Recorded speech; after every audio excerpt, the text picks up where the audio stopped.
Hello students, स्वागत है आप सभी का आपके अपने चैनल WPS में। मेरा नाम है वसीम और हम बात करने जा रहे हैं आज के टॉपिक में डी फार्मा सेकेंड ईयर का सब्जेक्ट है जो फार्माकोथेरेप्यूटिक। जो न्यू सिलेबस आया है उसके हिसाब से हम लोग ये इसमें आज हम लोग बात करने वाले हैं। तो इसमें हम लोग क्या पढ़ेंगे, सबसे पहले उसको देखते हैं। आज का जो हमारा पहला टॉपिक होने वाला है वो है फार्माकोथेरेप्यूटिक, जिसमें हम लोग इसके इंट्रोडक्शन और स्कोप और ऑब्जेक्टिव के बारे में पढ़ेंगे। ये 8 आवर्स का ये मतलब लेक्चर का है। इसको हम लोग 2-3 पार्ट में करके आराम से थोड़ा-थोड़ा करके समझेंगे। तो ये वीडियो बहुत ही ज़्यादा इंटरेस्टिंग होने वाली है और इसमें मैं आपको जो इम्पोर्टेंट टॉपिक हैं वो सब बताने वाला हूँ कि इसमें क्या और कैसे पूछे जाए, क्वेश्चन कैसे पूछते हैं वो भी सब बताऊँगा। तो अगर आपको वीडियो समझना है तो वीडियो को लास्ट तक का देखिए इसको आपको, ताकि हर एक चीज़ आपको क्लियर हो जाए। और अगर आप हमारे चैनल पे नए हैं तो चैनल को सब्सक्राइब कर लें, ताकि हर एक वीडियो जो आने वाली वीडियो होगी उसका आपको सबसे पहले नोटिफिकेशन मिल सके। चलिए आज के टॉपिक के बारे में बात करते हैं। और जैसा कि मैंने कहा कि ये फार्माकोथेरेप्यूटिक सब्जेक्ट है, तो फार्माकोथेरेप्यूटिक सब्जेक्ट में मैंने जो यहाँ पे क्वेश्चन और आंसर के फॉर्मेट में ये सारे टॉपिक प्रोवाइड किया है। तो सबसे पहले हम लोग समझेंगे कि ये फार्माकोथेरेप्यूटिक जो सब्जेक्ट है, ये फार्माकोथेरेप्यूटिक ये जो वर्ड आया है ये कहाँ से आया है। तो फार्माकोथेरेप्यूटिक जो वर्ड आया है ग्रीक वर्ड से है बना हुआ है। ग्रीक के 2 वर्ड थे, जिसमें पहला वर्ड था फार्माकॉन। ठीक है, इसको ध्यान से समझना। तो फार्माकॉन ये एक वर्ड था और दूसरा जो वर्ड था इसमें वो था थेरेपिया। ठीक है ना, फार्माकॉन प्लस थेरेपिया एक वर्ड है इसमें, THERAPEIA, थेरेपिया। और फार्माकॉन का मीनिंग जैसे कि आप हर जगह पढ़ते आए हो, कई बार आप पढ़ चुके हो, इसको बताने की जरूरत नहीं है। फार्माकॉन का मीनिंग होता है ड्रग या फिर मेडिसिन। ठीक है ना, ये आप कई बार पढ़ के आए हो तो इसको बताने की जरूरत नहीं है, बट फिर भी मैं बता दे रहा हूँ। और दूसरा जो यहाँ पे थेरेपिया वर्ड आया है, थेरेपिया का मीनिंग होता है थेरेपी या ट्रीटमेंट। ठीक है ना, ट्रीटमेंट या थेरेपी, इसका ये मीनिंग होता है। तो इस तरीके से अगर आपको समझ, इसको अगर मैं बोलूँ कि ये फार्माकोथेरेप्यूटिक जो सब्जेक्ट है इसमें ये क्या है, तो फार्माकोथेरेप्यूटिक सब्जेक्ट ये कह सकते हो फार्माकोलॉजी जो सब्जेक्ट है उसका एक ब्रांच है, जिसके अंदर आप ये वर्ड आपको नहीं भूलना है, थेरेप्यूटिक यूजेस, मतलब कौन सी मेडिसिन का और किस डिजीज में यूज होने वाला है ये हमको बताएगा कौन, ये फार्माकोथेरेप्यूटिक सब्जेक्ट बताता है। जैसे कि मैं और इसमें एग्जांपल दूं आपको, तो जैसे आपने पढ़े होंगे कहीं ना कहीं डायबिटीज़, या डायबिटीज़ आपने नाम सुना है। तो डायबिटीज़ में पता है आपको कि इंसुलिन दिया जाता है। ठीक है ना, इंसुलिन का इंजेक्शन दिया जाता है या फिर टैबलेट दिए जाते हैं इसमें। तो अब कैसे ये पता चला कि ये इंसुलिन ही डायबिटीज़ में दिया गया और या दिया जाएगा, तो ये हमें फार्माकोथेरेप्यूटिक सब्जेक्ट के बारे में अच्छे से नॉलेज रहेगा, तो ही हमें ये पता चलेगा। इसके अलावा मान लो और भी मैं आपको एग्जांपल दे दूं, फीवर आता है ना, तो हम लोग पैरासीटामॉल यूज़ करते हैं, पैरासीटामॉल यूज़ करते हो। तो अब कैसे पता चलेगा कि पैरासीटामॉल इसमें फीवर में यूज़ होगा, तो ये हमें पता चलेगा फार्माकोथेरेप्यूटिक सब्जेक्ट के थ्रू ही। ब्लड प्रेशर का ऐसे केस मान लो, बीपी हाई होता है तो आप क्या खाते हो इसमें, एम्लोडिपिन। ठीक है ना, एम्लोडिपिन। तो आप कैसे पता चलेगा कि एम्लोडिपिन ही ब्लड प्रेशर में यूज होगा, तो ये हमें पता चलेगा फार्माकोथेरेप्यूटिक सब्जेक्ट के थ्रू। ठीक है ना, तो इस तरीके से फार्माकोथेरेप्यूटिक सब्जेक्ट को अगर मैं बोलूं तो ये क्या है, डिजीज का पूरा नॉलेज होना और उसके हिसाब से ट्रीटमेंट। ठीक है ना, full detail knowledge, full detail knowledge किसका, डिजीज का, और उसके हिसाब से उसमें आप क्या ट्रीटमेंट क्या मेडिसिन देने वाले हो, ये पूरा ये हम लोग किसके अंदर पढ़ते हैं, फार्माकोथेरेप्यूटिक सब्जेक्ट के अंदर। ठीक है ना, ये अगर आपको नहीं पता है तो आप किसी भी पैथोलॉजी में किसी भी मेडिकल पे, मतलब इस तरीके से आप कस्टमर को आप प्रिस्क्रिप्शन पढ़ के तो मेडिसिन दे देंगे, बट आप खुद से उसको कुछ गाइडलाइन नहीं कर पाएंगे। जैसे कि मान लो कि कभी कभी होता है ना कि घर में कोई बीमार चल रहा है कुछ और, तो आप किसी से मशवरा लेने जाते हो, तो सबसे अच्छा मशवरा आपको वही देगा जिसको आपको वो जो उस इस सब्जेक्ट के बारे में जिसको सबसे अच्छी नॉलेज रहेगी, सबसे बेस्ट नॉलेज रहेगी, वो सबसे अच्छा बताएगा कि इसको उस पेशेंट को क्या देना चाहिए। जैसे कि मैंने अभी बहुत सारे एग्जांपल आपको बता दिया।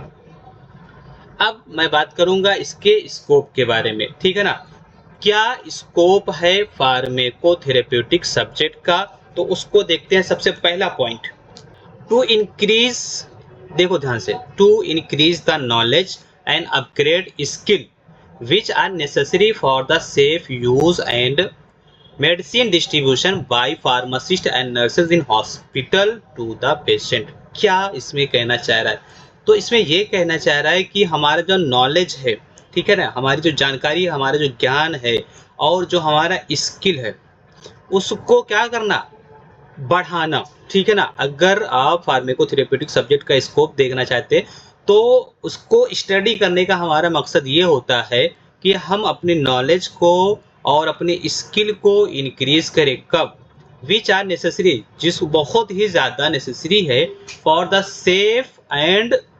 सेफ यूज के लिए। क्योंकि मैंने बताया कि कभी कभी क्या होता है, कोई रॉन्ग एडवाइस दे देता है जिसकी वजह से क्या होता है, हमें एलर्जी हो जाती है, हमें साइड इफेक्ट हो जाता है। तो मैंने बताया आपको कि आपका नॉलेज को इंक्रीज करना, स्किल को इंक्रीज करना जब भी ज़रूरी है, जब भी नीड है, जब भी नेसेसरी है। क्यों ज़रूरी है? ताकि सेफ यूज़ हो सके, या मेडिसिन को डिस्ट्रीब्यूट कर रहे हैं तो मेडिसिन का डिस्ट्रीब्यूशन भी क्या हो सके, मतलब अच्छे से हो सके।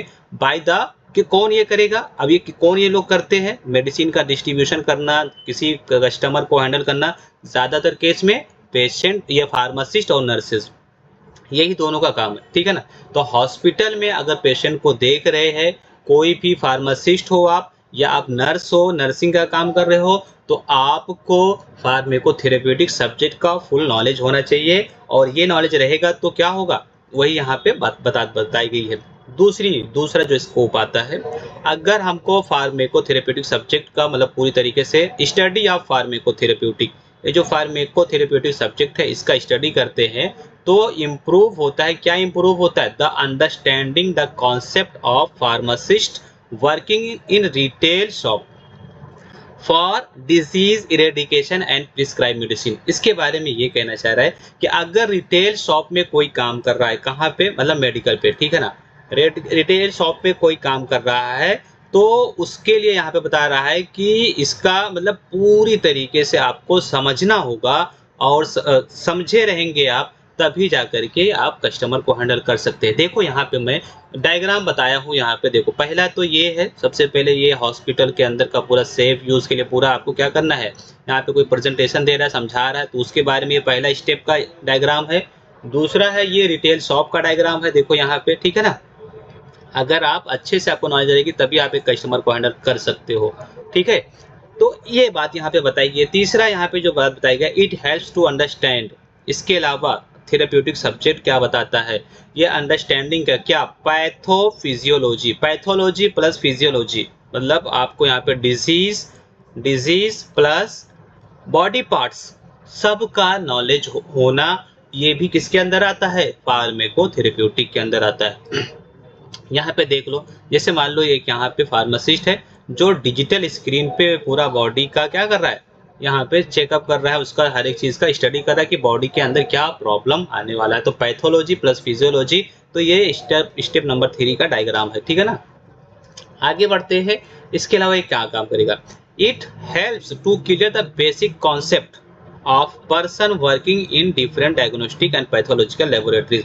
इसमें ये बताना चाह रहा है कि अगर वो मतलब क्या कर रहा है, अगर सब्जेक्ट आपको क्लियर है, ये फार्माकोथेरेप्यूटिक सब्जेक्ट अगर आपको क्लियर है तो क्या करेगा, बेसिक कॉन्सेप्ट क्लियर करेगा किसी पर्सन की। वो अगर किसी डायग्नोस्टिक सेंटर में या किसी पैथोलॉजिकल लेबोरेटरीज में काम कर रहा है, किसी पैथोलॉजी वाला है या किसी डायग्नोस्टिक सेंटर में, तो क्योंकि देखो उसको रिपोर्ट पढ़ना आना चाहिए, उसको हर एक चीज़ को समझना आना चाहिए, उसकी बीमारी का मतलब क्या कौन सा इलाज, ट्रीटमेंट, मतलब क्या पार्ट उसके पेशेंट के इशू आया, कौन से पार्ट में, ये सारी चीज़ों के बारे में ये हमें जानकारी देता है फार्माकोथेरेप्यूटिक सब्जेक्ट। आगे बढ़ते हैं। और द नॉलेज ऑफ फार्माकोथेरेप्यूटिक, अगर फार्माकोथेरेप्यूटिक सब्जेक्ट का नॉलेज है तो helps patient to gain their functional capacity and reduce the cost. अगर सब कुछ यहाँ पे अच्छा है तो पेशेंट के लिए फायदेमंद और सस्ता इलाज के लिए भी यहाँ से हमको नॉलेज मिलता है, ठीक है ना। पेशेंट के लिए क्या फायदा की चीज़ें हैं, ठीक है ना। और उसके अलावा सस्ते इलाज, रिड्यूस द कॉस्ट, कितने दाम में पड़ेगा, ये क्या रहेगा, तो ये थेरेप्यूटिक, क्योंकि होता है ना आजकल के टाइम पे ज़्यादा से ज़्यादा महँगी दवाई दी जाती है, बड़े से बड़ा टेस्ट लिख दिया जाता है। लेकिन जब आपको नॉलेज रहेगा तो वो आप खुद बोलेंगे कि नहीं, ये नहीं करने की ज़रूरत नहीं है, इतना बड़ा ऐसा नहीं है, ये सारा मतलब मुश्किल नहीं है, इसको ऐसे ही ट्रीट किया जा सकता है, तो सस्ते से सस्ता हो सकता है। यहाँ पे सबका मैंने यहाँ पे ये 4th नंबर का है, ये 5 नंबर का देखो, सब कुछ समझ में आ गया। यहाँ पे देखो, यहाँ पे 4th नंबर क्या था? Clear basic concept. फिर ये डिफरेंट डायग्नोस्टिक सेंटर और पैथोलॉजी का बताया गया है कि उसमें क्या दिखाया गया, सब कुछ दिखाया जा रहा है। थेरेपी वगैरह के बारे में सबको यहाँ पे फार्मासिस्ट और जो भी स्टाफ है इनको बताया जा रहा है। और 5th नंबर का है कि मतलब सब कुछ क्लियर हो गया है यहाँ पे। और क्लियर होने के बाद में देखो यहाँ पे 5th नंबर का पॉइंट क्या, फार्माकोथेरेप्यूटिक हेल्प करता है पेशेंट को gain their functional capacity and cause. तो यहाँ पे एक पेशेंट दिखाया गया है जो अपनी क्या कर रहा है, प्रिस्क्रिप्शन जो डॉक्टर ने लिखा था उसके थ्रू अपना मेडिसिन ले रहा है, ठीक है ना, कुछ सोच रहा है इसके टेबल पे क्या कुछ मेडिसिन रखे हुए हैं। तो इस तरीके से हमने अभी तक का इसको पढ़ा। अगले टॉपिक की जब हम ओर बढ़ते हैं और वो है हमारा ऑब्जेक्टिव का पॉइंट, ठीक है ना। ऑब्जेक्टिव का पहला पॉइंट है क्या, इसमें पहला पॉइंट है to define patient problem for which treatment is indicated. अब देखो इसमें क्या कहना चाह रहा है, टू डिफाइन करना, मतलब कहना ये चाह रहा है कि जो बीमारी है, जो डिजीज है, जो समस्या है, पेशेंट्स की जो प्रॉब्लम है उसको समझना। सबसे पहला भाई क्या ऑब्जेक्टिव होता है कि पेशेंट किस प्रॉब्लम में है, कौन से डिजीज में है, ठीक है ना, तो उसको समझना। टू डिफाइन मतलब उसको समझना है, उसको डिफाइन करना है। The patient problem for which treatment is indicated, जिसके मतलब जिस ट्रीटमेंट में वो आया है जिसके लिए वो, तो उसको आपको समझना है, ठीक है ना। ये देखना जरूरी है कि पेशेंट को क्या तकलीफ है और उसके लिए कौन सा इलाज होगा, ये आपको यहाँ से समझना होता है। सेकेंड पॉइंट जो यहाँ पे दिया गया है, to prepare an appropriate therapeutic plan based on the diagnosis. इसमें ये कहा गया है, देखो ध्यान से समझना, टू प्रिपेयर करना है, क्या प्रिपेयर करना मतलब सही इलाज का चुनाव करना है। कौन सी इलाज आप करने वाले हो उसके बारे में आपको चुनाव करना है। तो इस केस में आपको डॉक्टर के मतलब डॉक्टर को पेशेंट की बीमारी को देखकर उसके इलाज, सबसे अच्छा इलाज तैयार करना चाहिए। मतलब इस केस में डॉक्टर के बारे में बताया गया ये पॉइंट जो सेकेंड पॉइंट है कि डॉक्टर जो भी उसके इलाज के प्लान कर रहा है तो सबसे बेस्ट जो हो वो, ठीक है ना। तीसरा पॉइंट यहाँ पे हम बात करेंगे, टू एंश्योर पेशेंट कंप्लायंस। ये क्या होता है, तो इसके बारे में ये इसका मीनिंग ये हुआ, इंश्योर करना मतलब सुनिश्चित करना होता है, पेशेंट को इलाज फॉलो करने में मदद करना। क्योंकि पेशेंट का क्या करना मतलब उसकी हेल्प करना। अब ये कैसे आप मदद कर सकते हो उसके बारे में, तो उसको यकीन दिलाना होता है कि पेशेंट अपनी दवाई और इलाज सही तरीके से ले रहा है कि नहीं। मतलब सब कुछ उसको आप यकीन दिलाओ कि पेशेंट सही जगह पे आया है, सही मेडिसिन खा रहा है, कोई दिक्कत नहीं है। वरना पेशेंट क्या होता है, घबरा जाता है, उसको डर लगने लगता है, ठीक है ना, ये सारी चीजें हैं। एंड फोर्थ नंबर है to verify suitability of the chosen treatment. अब यहाँ पे जो बातें कहना ये चाह रहा है कि देखो वेरीफाई करना, क्या वेरीफाई करना है मतलब चुने गए जो भी उसमें सेलेक्ट किए गए हैं इलाज, उसकी जांच करना, ठीक है ना। जो भी suitability of the chosen treatment, जो भी ट्रीटमेंट स्टार्ट हुआ उसको बार बार चेक करना है, क्योंकि डॉक्टर ने क्या किया लिख दिया है तो सारी चीजें होना चाहिए। और आगे हम यहाँ पे अब देखो यहाँ पे एक पॉइंट और भी आप बोल सकते हो, यहाँ पे ये देखना जरूरी है जो ट्रीटमेंट दिया गया है वो पेशेंट के लिए सही काम कर रहा है कि नहीं। मतलब एक बार क्या सकते हो पेशेंट के लिए वो सही से काम करेगा कि नहीं। और फिफ्थ नंबर का पॉइंट है टू अवॉइड मेडिकल एरर, गलतियों से बचना होता है। अब गलती कैसे हो सकती है, बहुत सारी चीजों में हो सकती है, तो गलतियों से बचना, ठीक है ना। और to maximise the effect and minimise the side effect. अब इसमें यह है कि जो उसके इफेक्ट हैं, जो फायदा है वो ज्यादा होना चाहिए, नुकसान कम। मतलब इसका इफेक्ट ज्यादा होना चाहिए, एक्शन ज्यादा होना चाहिए, और अगर कोई साइड इफेक्ट किसी मेडिसिन का है तो वो कम से कम है, ये हमें कोशिश करना चाहिए, ठीक है ना। और यहाँ पे नेक्स्ट पॉइंट बात करेंगे 7 नंबर का point, to summarise the possible treatment approach in disease management. तो इसमें क्या होना चाहिए कि देखो टू समराइज करना है, क्या समराइज करोगे, the possible therapeutic approach in disease. मतलब ये कहना चाहिए चाह रहा है कि अलग अलग इलाज के तरीके समझना होता है, ठीक है ना। हर एक चीज को आप समराइज करो, जो भी अलग अलग इलाज के तरीके हैं उसको समझना, ठीक है ना। अब इसमें हम बात करेंगे टू अंडरस्टैंड, नेक्स्ट पॉइंट है to understand the positive benefit of the drug therapy. तो ड्रग का, दवाइयों का फ़ायदे को समझना है, ठीक है ना? पॉज़िटिव बेनिफिट समझना होना चाहिए, हमको समझ में आनी चाहिए सारी चीज़ें।